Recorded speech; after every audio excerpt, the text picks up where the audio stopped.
sudah ada yang tepuk tangan, nanti aja tepuk tangannya ya. Kalau saya minta ya tepuk tangan gitu ya. Assalamualaikum warahmatullahi wabarakatuh.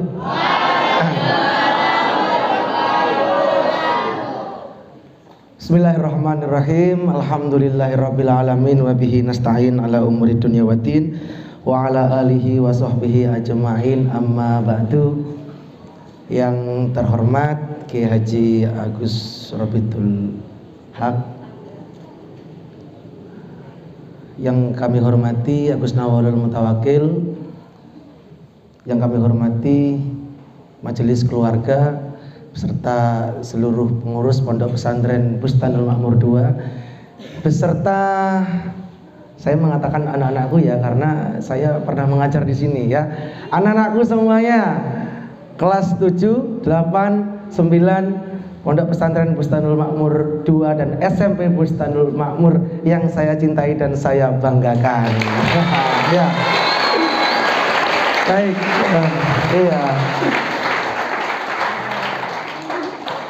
Pertama, anak-anakku sekalian, sebuah kebanggaan saya bisa bergabung lagi bersama kalian. Ibarat baterai, mungkin bisa dikatakan baterai saya ini tinggal 20%. Saat saya masuk di Bustanul Makmur, saya serasa ngecas ulang ya, sehingga recharge ulang, energi nambah lagi. Kok bisa menambah? Karena melihat wajah-wajah kalian yang semangat dalam menuntut ilmu dan melihat wajah-wajah santriwan, santriwati yang sangat antusias sekali ya dalam menimba ilmu. Kan kalian semangat kan ya malam ini? Iya. Kalau semangat, ayo kita bersama-sama tasyakur, syukron lillah ya, bersyukur kepada Allah Subhanahu wa taala atas segala nikmat yang telah tercurahkan kepada kita semuanya. Nikmat apa itu anak-anak sekalian?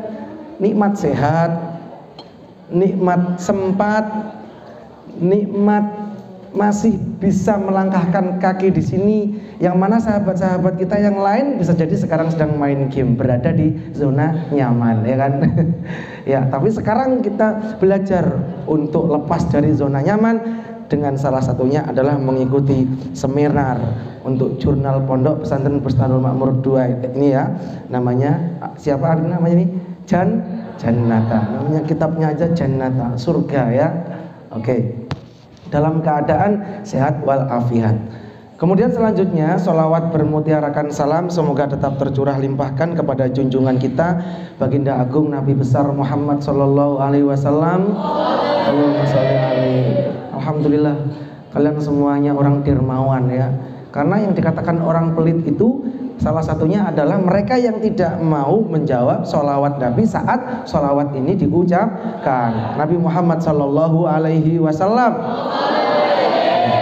yang kita selalu menanti syafaat beliau di hari kiamat besok. Baik anak-anak sekalian, mungkin ada yang masih bingung yang berada di sini itu siapa, khususnya kelas 7. Ya enggak? Iya. Tadi udah diperkenalkan, tapi saya boleh memperkenalkan lagi, Mas? Boleh ya? Iya adik-adik, nama saya Afin Masyhuri. Kalian bisa memanggil saya Afin ya, Ustadz Afin. Kok Ustadz? Ya di Bustanul Makmur ini panggilannya memang Ustadz, dan Ustadz itu artinya adalah pendidik ya kan, ataupun pengajar. Untuk yang kelas 8 dan kelas 9 masih ingat kan dengan saya? Alhamdulillah. Pasti yang sudah pernah merasakan OT-OT-nya Ustadz, sangat terkesan sekali ya. Yang pernah ditegur oleh Ustadz. OT-OT-nya OT-OT sayang, menegurnya juga menegur sayang. Oke. Kalau dibiarkan berarti enggak sayang. Baik anak-anak sekalian, malam ini sekali lagi saya berada di komplek Bustanul Makmur ini dalam rangka yang pertama ngecas ulang karena saya adalah bagian dari keluarga besar Bustanul Makmur. Yang kedua sekali lagi dalam rangka untuk belajar bersama-sama dalam seminar untuk jurnal Jannata ini untuk edisi yang ketiga. Temanya adalah zona nyaman membunuh perlahan. Iya, mungkin dari kalian sudah ada yang tahu. Ada lagu ya. Lagunya siapa itu yang zona nyaman? For 420. Tapi saya lupa lagunya. Yang penting itu ada.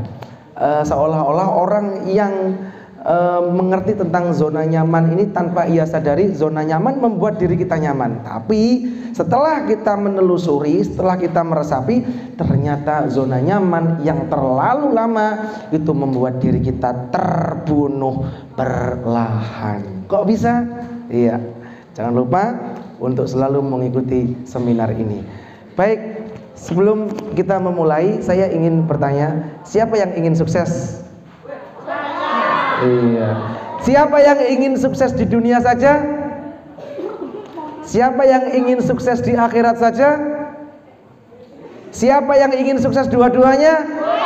Saya juga. Baik. Ini ternyata sejak 1400 tahun yang lalu junjungan kita Nabi besar Muhammad SAW ternyata sudah mewanti-wanti umatnya kalau kita ini nggak boleh berlama-lama dalam zona nyaman. Kok bisa? Ya, man aradad dunya fa'alaihi bil ilmi gitu. Siapa yang ingin sukses di dunia dengan ilmu, untuk mendapatkan ilmu nggak semudah membalik telapak tangan. Kita harus ditempa sakit, kan seperti itu ya. Kemudian waman aradal akhirata fa'alaihi bil, untuk membutuhkan kesuksesan akhirat kita juga membutuhkan namanya ilmu. Dan ini membutuhkan proses. Untuk dunia dengan ilmu, untuk akhirat dengan ilmu, dan untuk dua-duanya sama saja. Fa'alaihi bil ilmi. Lantas apa sih yang dimaksud dengan zona nyaman itu? Mungkin salah satu dari kalian, yang putri mungkin mewakili, gimana? Apa yang kalian ketahui tentang zona nyaman versi pemuda milenial? Boleh satu orang menyampaikan? Masa malu sih? Saya membawa sesuatu sudah. Nanti kalau mau menyampaikan versi kalian akan mendapatkan something dari saya. 1, 2, 3. Ya, Songgon, boleh maju ke depan. Iya, setahunya saya Songgon. Iya, saya masih ingat. Siapa namanya lupa saya. Nabil. Baik, sampaikan versi kamu, zona nyaman itu seperti apa? Zona nyaman adalah keadaan di mana kita dibuat nyaman ketika berada di dalamnya. Ya, jawaban betul sekali, tepuk tangan dong untuk Nabil ya. Ya. Zona nyaman itu maksudnya adalah keadaan yang membuat diri kita merasa nyaman, bahkan pada level yang lebih tinggi membuat diri kita sampai meninggalkan kewajiban, mau melakukan kewajiban rutinitas ya sekedarnya saja, yang penting aku melakukan. Dan model-model orang seperti ini nanti akan tergilas oleh waktu. Yang menjadi pertanyaan, kalian keluar dari rumah ke sini di saat sahabat-sahabat kalian di rumah, mereka sekarang masih berkumpul enggak dengan ayah ibunya? Masih. Dan kalian yang di sini masih berkumpul enggak dengan ayah ibunya? Tidak. Maka kalian sudah menang dari mereka satu langkah ya, keluar dari zona nyaman. Dan tepuk tangan untuk kalian semuanya. Iya. Kalian sudah berusaha untuk escape, keluar dari zona nyaman. Kok bisa? Ya, bisa. Apa buktinya? Selama ini saat SD kalian merasa nyaman, apa-apa dibantu oleh orang tua. Betul apa? Betul. Betul. Makan diladeni, nyuci diladeni, belajar diladeni, berjalan ke warung diladeni. Sementara kalian di sini diminta untuk self reliant ataupun mandiri, termasuk mandi sendiri. Iya, iya apa enggak? Ya. Iya. Itu salah satunya kita berusaha keluar dari zona nyaman. Masih ingat pelajaran Ustadz saat saya menimba ilmu, dan materi itu ternyata sudah termaktub di sini walaupun masih sebagian saja. Saya akan menyampaikan ya. Safir, katanya Imam Syafi'i, tajid iwatun amman tufarikuhu fangsob fa inna ladzal aisi fin nasobi. Safir, apa artinya safaro? Berjalanlah ya, ataupun keluar rumah gimana? Iya, keluar rumahlah kalian.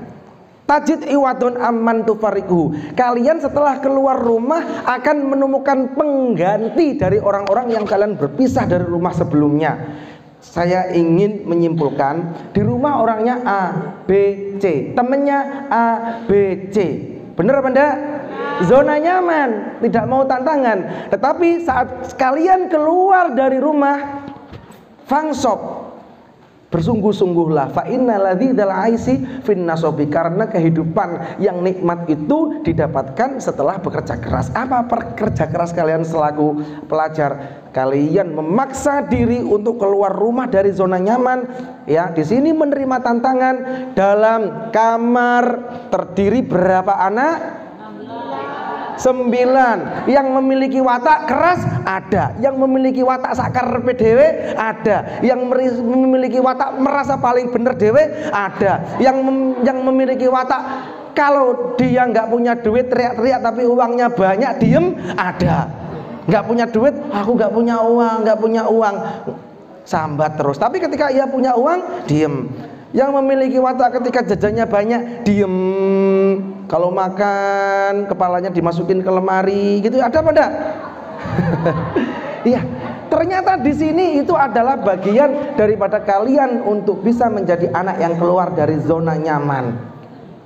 Kumpul dengan teman-teman lintas karakter, dengan karakter yang berbeda-beda, heterogen, diminta untuk menyatu, memahami satu dengan yang lain.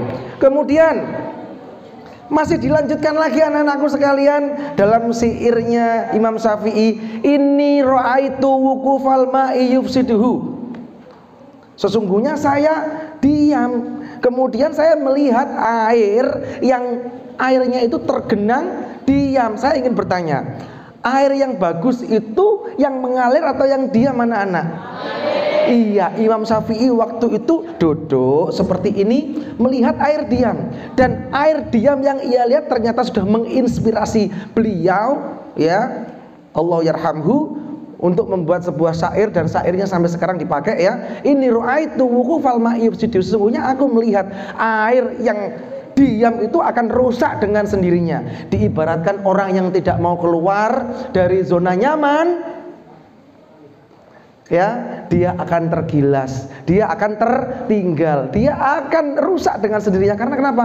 Merasa dirinya sudah paling benar, nggak mau bergerak, ya. Insalah toba, apabila airnya itu mengalir, ternyata air itu akan semakin jernih. Wa illam yajri lam yatib, apabila airnya itu diam saja, ternyata airnya kotor juga. Kemudian yang ketiga, wal asadu, dan singa, laula firaqul ghabi maftarosot. Kalian ngerti singa apa enggak anak-anak sekalian? Singa itu ada nggak yang saat menerkam mangsanya dia berada dalam semak-semak? Nggak ada. Karena dia akan kesusahan. Mengapa bisa kesusahan? Karena dia akan terhalangi dengan semak-semak. Dan singa apabila jikalau dia tidak berpisah dengan semak-semak belukar untuk menerkam mangsanya, maka dia tidak akan bisa menerkam. Kenapa singa bisa menerkam? Karena dia keluar dari mana? Tempat persembunyiannya, menuju ke tempat yang lagi-lagi keluar dari zona nyaman, zona enak. Nanti saya akan menyampaikan zona nyaman versi santri seperti apa, ya. Kemudian masih ada syairnya lagi, tapi langsung saya persingkat karena saya dikasih waktu nggak banyak. Kemudian anak-anak, setelah kalian keluar dari zona nyaman, dari rumah menuju pesantren, satu hari nyampe pesantren, tahu-tahu sandal hilang. 1 hari, dari 2 hari di pesantren, ternyata kalian terngiang-ngiang dengan wajah ayah ibu kalian, dan kalian pun di saat itu masih bisa keep menjaga. Oke, berkata kepada hati sendiri, saya bisa melanjutkan ini karena saya ingin keluar dari zona nyaman. Dan akhirnya kalian sudah hampir 2 bulan untuk kelas 7 di sini, ya bukan? Kalian meskipun ada yang masih belum kerasan, oke, saya coba 3 bulan lagi, saya coba 1 tahun lagi, saya coba 2 tahun lagi, saya coba 3 tahun lagi. Tahu-tahu lulus. Nah, di pesantren kalian masih dihantui dengan zona nyaman attack ataupun serangan zona nyaman. Bagaimanakah contoh mereka-mereka yang kena zona nyaman attack? Siapa yang bisa memberikan contoh? Yang putri gantian dong. Kalian sekarang sudah kerasan di pondok. Apakah sudah merdeka dari serangan zona nyaman?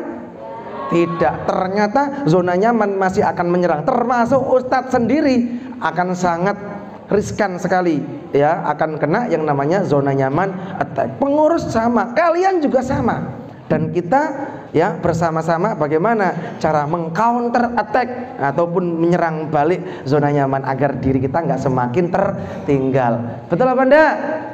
Iya. Zona nyaman di pesantren contohnya ya, contohnya iya, zona nyaman di pesantren contohnya selalu rebahan, malas bergerak, malas mengasah otak, malas menggerakkan badan, ya, mau ngapa-ngapain malas. Itu kalian sudah PW. Apabila ini berlarut-larut, maka zona nyaman akan membunuhmu. Zona nyaman untuk orang-orang pintar ada apa enggak? Ada dong. Apa itu? Merasa dirinya sudah pintar sehingga tidak mau belajar. Katanya Gus Baha, bodoh itu sudah merusak. Tetapi merasa paling pintar itu jauh lebih merusak. Berarti kalau kamu sudah merasa paling pintar dan kamu nggak mau berbuat apa-apa, kamu nggak sadar ternyata sudah kena zona nyaman attack. Paham anak-anak sekalian? Oke, berarti kita sekarang bersama-sama bagaimana kita memerangi yang namanya zona nyaman. Bahkan untuk kalian yang sudah sekolah rentan kena serangan zona nyaman apa enggak? Bisa. Contohnya apa? Yang penting asal berangkat, ya kan? Belajar nggak mau, yang penting asal duduk. Untuk guru bisa kena zona nyaman attack apa enggak? Bisa dong. Contohnya, yang penting aku ngajar. Perkara murid saya paham nggak paham urusannya, yang penting aku ngajar. Ngajarnya nggak ada inovasi, ngajarnya nggak ada explore, ya. Oleh sebab itu, sampai kalian kalau melihat buku, ya, ada buku Marwah Daud Ibrahim. Ini orangnya sangat hebat sekali anak-anakku sekalian. Marwah Daud Ibrahim itu terinspirasi dari hadis Nabi Muhammad SAW, ya. Maka kalian coba sekarang siapa yang sudah memiliki ini? Diangkat dong, Xiaomi, tunjukkan ke saya. Alhamdulillah. Ini bagian kalian untuk, ya, memaksakan diri lepas dari zona nyaman. Tepuk tangan untuk kalian semuanya. Ya. Kenapa Ustadz kok bilang seperti itu? Karena kamu kurius ataupun memiliki rasa ingin tahu, ya kan? Iya, kalau kamu ingin menambah literasi, kamu ingin menambah wawasan. Ya, kata Nabi Muhammad SAW dijabarkan dalam buku Marwah Daud Ibrahim yang berjudul, ya, mengelola hidup dan merencanakan masa depan. Orang itu jangan sampai yang penting urip. Ya, kalau yang penting urip, wedhus pun juga urip, kan gitu ya. Maka iskariman aumut sahidan, hiduplah dalam keadaan mulia, kalau mati dalam keadaan syahid. Ya, baik. Yang pertama, mangkana yaumuhu khairam min amsihi fahuwa robih. Ini sudah sering sekali saya sampaikan di masjid setahun yang lalu. Anak-anak kelas 8-9 masih ingat dengan ini apa enggak? Barang siapa yang hari-harinya lebih baik daripada hari kemarin, katanya Nabi, dia termasuk orang yang beruntung. Siapa yang merasa hari-harinya selalu lebih baik daripada hari kemarin, boleh acungkan tangan. Alhamdulillah, alhamdulillah. Terima kasih Ustadz. Berarti kita selalu optimis, ya. Atau ini jangan-jangan mengacungkan tangan untuk memotivasi, itu juga nggak apa-apa. Yang nggak ngacungkan tangan cukup batin dalam hati, ya. Ya Allah, berarti alangkah meruginya aku. Kenapa?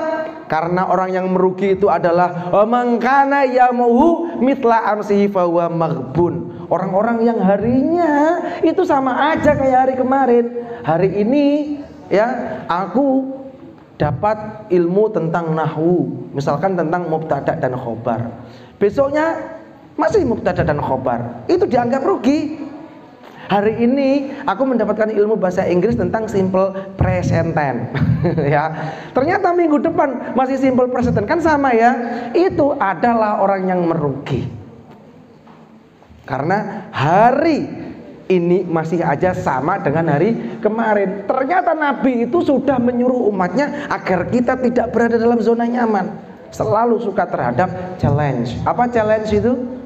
Yes, challenge itu artinya adalah tantangan. Lah ini yang jauh lebih memprihatinkan. Wa mangkana yaumuhu syarron min amsihi fahuwa apa tadi itu mal'un. Barang siapa yang harinya syarron itu artinya apa? Lebih buruk daripada kemarin. Bukannya dia beruntung, bukannya dia apa namanya? Merugi, tapi mal'un. Apa artinya mal'un? Mal'un itu adalah terlaknat. Siapa di sini yang merasa sebagai santri yang terlaknat dikarenakan yang hari ini lebih buruk daripada hari kemarin? Boleh acungkan kaki, boleh acungkan tangan. Iya. Ternyata semuanya rentan kena yang namanya zona nyaman attack. Kemudian untuk kalangan milenial, serangan zona nyaman apalagi yang menyerang mereka? Ya, termasuk kecanduan yang namanya gadget, HP. Ya, Benda.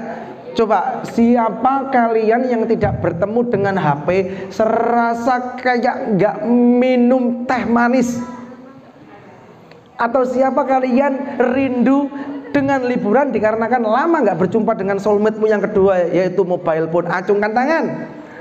Iya, ternyata tanpa kita sadari kita sudah kena zona nyaman attack. Kok bisa Ustadz? Ya iyalah. Coba saya ingin menyurvei kalian, kalau megang HP berapa persen untuk komunikasi dengan sahabat-sahabat kalian?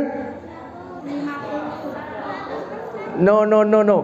Survei menyampaikan ya, memegang HP untuk komunikasi dengan teman-teman, dengan orang tua itu adalah hanya 20%. Sisanya kalian memanfaatkan medsos, sisanya kalian bertiktok ria, sisanya kalian melihat YouTube dan lain sebagainya. Dan dampak daripada ini ya membuat diri kita addicted ataupun tercandui dengan yang namanya HP. Ini zona nyaman. Artinya HP itu adalah teknologi. Kalau kita bisa memanfaatkan sebaik mungkin, contoh membuat YouTube ya. Sudah pernah mensubscribe channel Ustadz apa belum? Terima kasih yang sudah pernah mensubscribe channel Ustadz Hebat Berguna. Jangan lupa subscribe, tombol loncengnya, like, share, komen. Terima kasih ya. Terima kasih. Tepuk tangan untuk kita bersama. Iya. Untuk kelas 7 terima kasih sekali kalau mau subscribe ya. Ini berarti saya sudah berusaha untuk mau lepas daripada zona nyaman HP, mau tantangan, mau memanfaatkan HP menjadi barang yang memiliki nilai manfaat. Nah, kemudian anak-anak sekalian, zona nyaman membunuh perlahan. Orang yang sudah merasa pandai, merasa dirinya sudah hebat, nggak mau ngapa-ngapain, kira-kira dampaknya ia akan tersalib nggak dengan sahabat-sahabatnya yang rajin? Tersalib. Terbukti kalau zona nyaman membunuh perlahan. Orang yang bermalas-malas ria, temennya sudah mandi, dia masih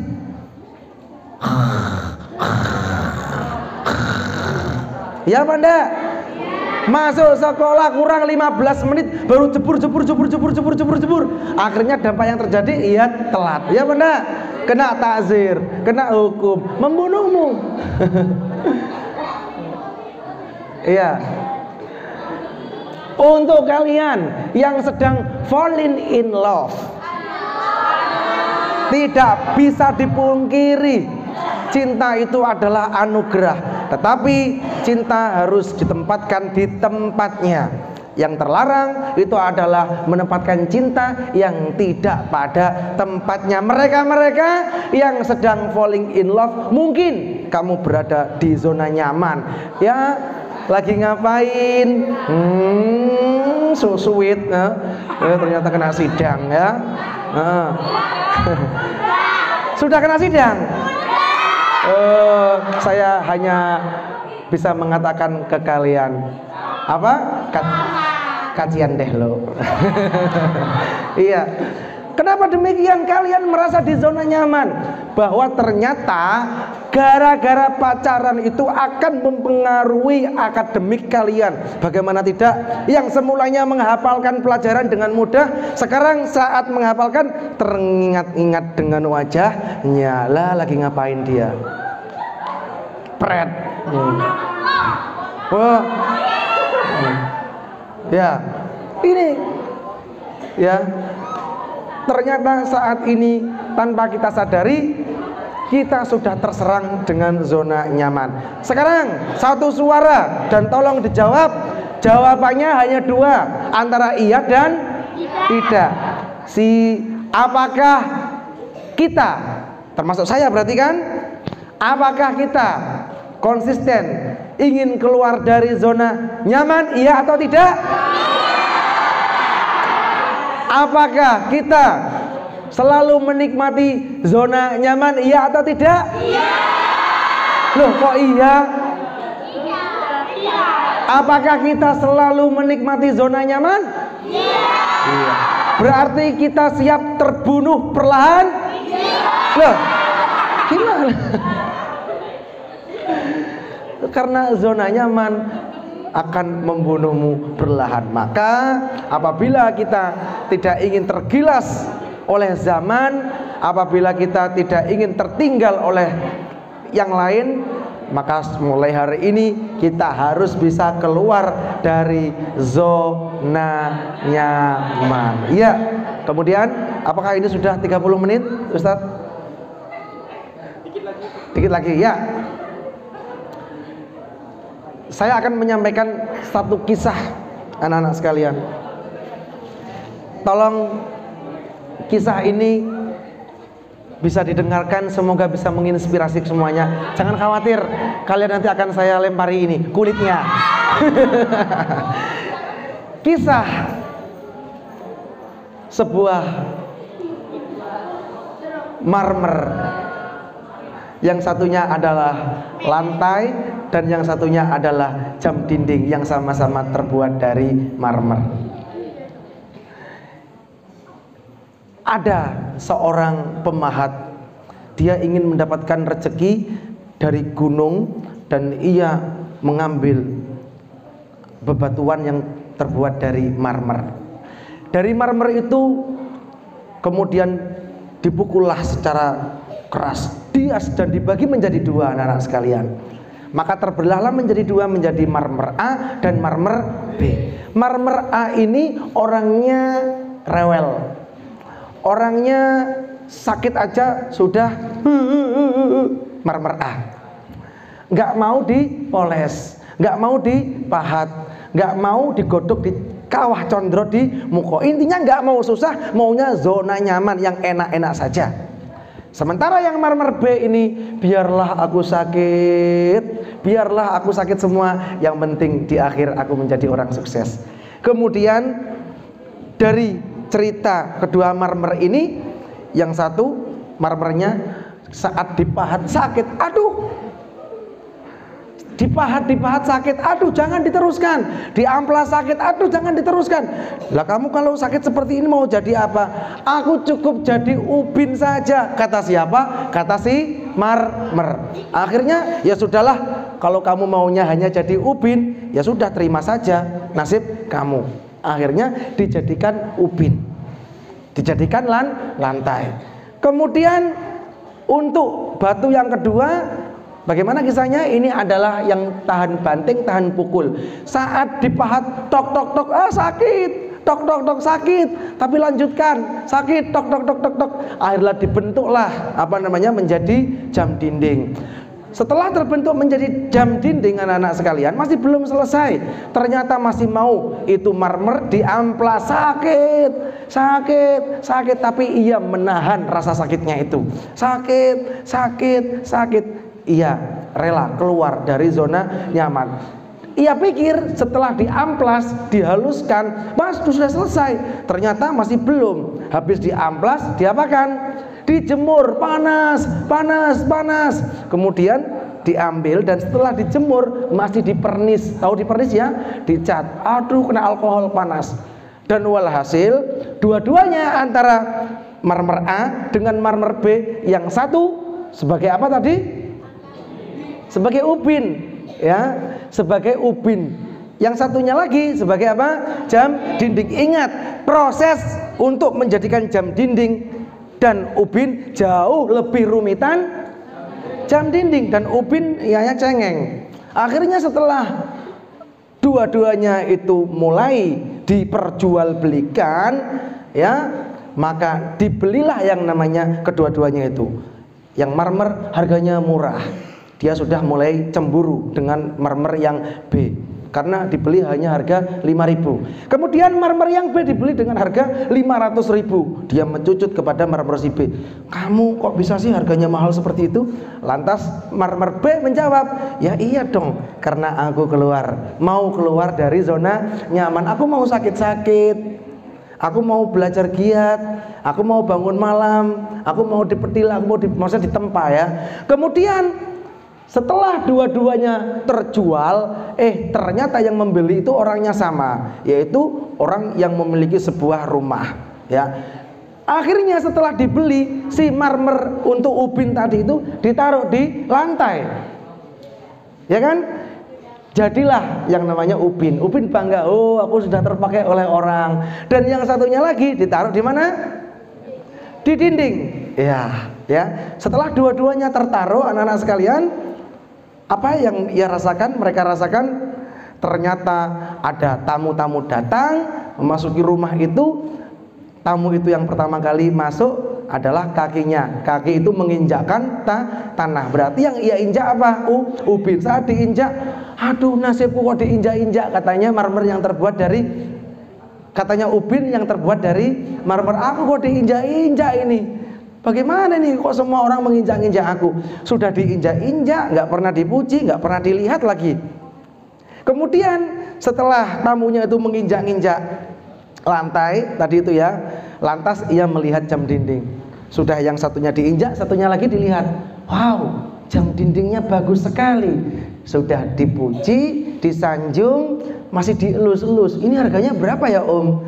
Oh itu mahal itu, harganya 500.000. Semakin marahlah ya ubin yang terbuat dari marmer tadi itu. Kamu kok sudah tempatnya di atas, disanjung-sanjung, harganya mahal, kok bisa seperti itu kamu? Itu karena di awal-awal dulu saya mau sengsara, saya mau keluar dari zona nyaman, dan kamu nggak mau keluar dari zona nyaman. Enaknya aja yang dipilih, makan maunya yang enak, nggak enak sedikit, nggak mau makan, ya. Berangkat untuk menuntut ilmu maunya digendong. Ya, dan ternyata zona nyaman itu benar-benar membunuh kita. Semoga kita semuanya bisa keluar dari zona nyaman ya. Baik anak-anak, satu ayat Al-Qur'an semoga bermanfaat. Innallaha la yughayyiru ma biqaumin hatta yughayyiru ma bi anfusihim. Ini ayat dipakai oleh Presiden pertama Republik Indonesia Soekarno untuk menyemangati para pejuang dalam memerdekakan Indonesia lepas dari penjajahan Belanda. Kamu kalau ingin merdeka ya jangan ungkang-ungkang, harus dilawan, harus berjuang. Dan kalian, saya, kamu kalau ingin merdeka dari kebodohan, ya, merdeka dari kegagalan, berarti harus bekerja keras keluar dari zona nyaman. Allah tidak akan mengubah nasib suatu kaum sampai kaum itu mau merubah dirinya sendiri. Saya akan bertanya sekali lagi terakhir kepada kalian, siap merubah diri kita sendiri? Siap merubah diri kita sendiri? Terakhir, siap tidur? Lah itu kok sudah ada yang aduh ya. Oke, siap merubah diri kita sendiri? Siap. Tepuk tangan untuk kita bersama. Iya. Terima kasih anak-anak sekalian. Ya, semoga sekelumit yang disampaikan oleh Ustadz ini bisa menginspirasi kita semuanya sehingga kita menjadi generasi milenial yang selalu keluar dari zona nyaman, suka dengan tantangan, menjadi yang terbaik, ingin berinovasi, ingin berkreasi, menjadi anak yang kreatif, sehingga saat keluar kalian sukses dunia dan akhirat. Yang putri sukses dunia dan akhirat. Amin bersama-sama. Amin ya robbal alamin. Dan terima kasih, buku ini sangat berharga sekali ya, dibaca khususnya yang pertama-pertama, dan kalau bisa dibaca semuanya ya. Jannata. Terima kasih anak-anak sekalian. Demikian dari Ustadz. Mohon maaf bila mana ada kekurangan dan kesalahan dari yang Ustadz sampaikan. Semoga menginspirasi kita semuanya. Amin ya robbal alamin. Saya sangat merindukan kalian. Saya sangat kangen dengan kalian semuanya. Kelas 8, kelas 9, yang kelas 7 juga salam kenal ya.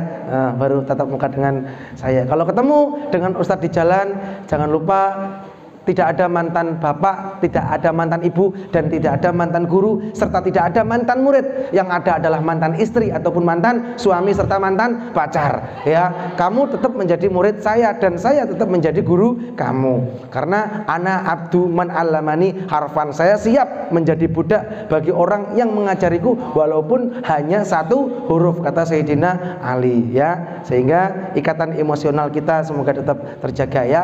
Kamu murid saya dan saya menjadi guru kamu. Kalau ketemu di jalan, baik kamu statusnya masih santri, siswa, tetap tegur sapa. Alumni tetap tegur sapa juga ya. Kalau sudah menikah, silaturahim ke Ustadz, dibawa istrinya. Terima kasih. Wallahu a'lam bishawab. Wallahul muwaffiq ila aqwamit thoriq. Wassalamualaikum warahmatullahi wabarakatuh. Assalamualaikum warahmatullahi wabarakatuh. Waalaikumsalam warahmatullahi wabarakatuh. Perkenalkan, nama saya Nisa. Saya dari kelas 9. Di sini saya akan bertanya kepada Ustadz Hafid, bagaimana cara untuk mengatasi biar tidak berhenti ketika mau keluar dari zona nyaman. Cara untuk tidak berhenti di tengah-tengah keluar ke zona nyaman. Terima kasih. Assalamualaikum warahmatullahi wabarakatuh. Waalaikumsalam warahmatullahi wabarakatuh. Agak menjauhi sound ya, agak menjauhi sound, bikin dengung. Ya. Assalamualaikum warahmatullahi wabarakatuh. Waalaikumsalam. Saya Aiko Indonesia, bisa biasa dipanggil Aiko. Saya ingin bertanya kepada Ustadz Hafid, apakah ada zona nyaman yang tidak membunuh perlahan dan seperti apa contohnya? Terima kasih. Wassalamualaikum warahmatullahi wabarakatuh. Waalaikumsalam. Dua pertanyaan dulu aja. Ya. Baik. Ya, yang maju anak pinter, maka pertanyaan yang dikeluarkan adalah pertanyaan yang berkualitas ya. Tepuk tangan dong untuk mereka berdua ya. Habis ini saya sangat berharap untuk yang laki-laki juga mau bertanya loh. Ya. Boleh, Ustadz mau menjawab dulu ya. Bagaimana cara mengatasi agar kita tidak keluar dari zona nyaman? Sudah mau keluar dari zona nyaman, ternyata di tengah-tengah jalan kita berhenti. Baik. Yang pertama itu adalah carilah sahabat yang pas. Saya tidak mengatakan pilih-pilih sahabat, semuanya adalah sahabat kalian. Tapi lebih tepatnya lagi, katanya Aristoteles adalah aku itu 5 dari teman terdekatku. Saya tanya, saya ingin mengatakan Aiko, siapa tadi yang bertanya? Siva ya? Siapa? Ica kesini sebentar. Ica minta tolong kesini.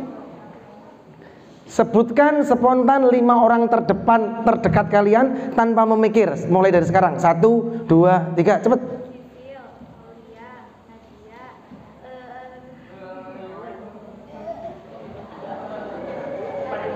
Ya sudah, nama-nama yang disebutkan tadi itu silakan maju ke depan. Sisil, Nadia, ayo cepat, waktu terbatas. Ya, tepuk tangan untuk yang mau maju. Ini coba kita menganalisa apakah statement Aristoteles ini benar. Aku adalah 5 orang terdekatku. Nggak ada yang mau maju? Ya sudah, baik. Ternyata katanya Aristoteles, aku, Afin, adalah 5 orang terdekat Afin. Maksudnya apa? Saya ini karakternya persis dengan 5 orang terdekatku. Kenapa kalau orang terdekatku kok hampir sama? Iya, karena seseorang nggak akan bisa bertahan menjadi sahabat karib kalau memang karakter 5 orang ini nggak sesuai yang kita inginkan, ya kan? Biasanya kita merasa klik dengan teman-teman kita yang sangat dekat sekali karena kita merasa nyaman, ya. Karena kita apa? Merasa terlindungi, bener apa enggak? Maka mulailah cari-cari teman yang positif untuk karakter, untuk bisa menjadikan diri kita itu bisa lepas dari zona nyaman. Kalau kalian 5 orang terdekatnya itu adalah orang yang gampang kasepan, orang gampang telatan, malas belajar, percayalah, walaupun kamu rajin, lambat laun kalian akan tertarik dengan karakter 5 orang tadi itu. Karena aku adalah 5 orang terdekatku. Maka salah satunya yang paling jitu adalah carilah sahabat yang mendukungmu agar bisa keluar dari zona nyaman. Kenapa? Sahabat yang mendukung itu bisa mensupport kita. Ayo lanjut, ya, dan mengingatkan kita, kok berhenti sih, lanjut dong. Oke? Itu salah satunya. Salah duanya nanti bersambung. Terima kasih. Ya, tepuk tangan untuk Ica. Ya. Kemudian pertanyaan dari Aiko, apakah ada zona nyaman yang tidak membunuh? Ada. Saya mengatakan orang itu membutuhkan sugar. Orang itu membutuhkan gula. Ya, Benda? Kamu minum air putih terus rasanya gimana? Iya, meskipun air putih itu sehat dan kalau kamu ke dokter akan dikatakan minum air putih yang banyak. Memang nyatanya lidah kamu mengatakan air putih itu yang nggak enak. Tetapi antara air putih dengan air gula enakan mana? Iya. Ada nggak zona nyaman? Ada yang nggak membunuh. Sebagaimana tubuh kita, kalau kekurangan gula, ya akan nggak enak. Tubuh kita membutuhkan gula, membutuhkan kenyamanan.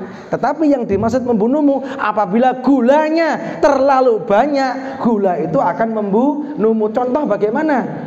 Zona nyaman yang tidak membunuh. Kalau misalkan kita sudah belajar, menghafal, ya, kemudian kita sudah tugas-tugas banyak sekali sehingga kita stres, kita yang sudah bisa mengukur kadar, ya, kadar daripada kekuatan otak kita setelah kita capek, setelah kita overheat, ya, kalau bahasa komputernya itu overheat, sudah panas, maka kita boleh sesekali main game. Maka kita boleh sesekali main ke tempat yang kita senangi. Itu kan zona nyaman. Itu adalah berarti zona nyaman yang tidak membunuh, zona nyaman yang sifatnya rekreatif ataupun yang bisa memberikan diri kita itu support baru setelah kita merasakan boring. Main dengan teman-teman, main bekel, main apa, kata umpet dan lain sebagainya untuk anak-anak SD itu zona nyaman semuanya. Zona nyaman yang tidak membunuh. Berarti zona nyaman itu pada dasarnya dibutuhkan. Tapi apabila sangat berlebih itu justru akan membunuhmu, ibarat gula tadi itu. Paham, Aiko? Oke, tepuk tangan untuk mereka berdua, anak-anak pintar semuanya. Ya.